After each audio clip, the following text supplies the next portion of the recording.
why do we hiccup? The science behind it might surprise you.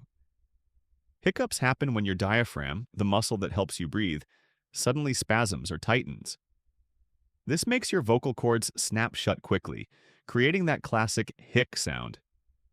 Scientists think hiccups might be a leftover from when we were babies, helping us breathe while swallowing. So, next time you hiccup, remember, it's your body's strange way of keeping your breathing and swallowing in sync.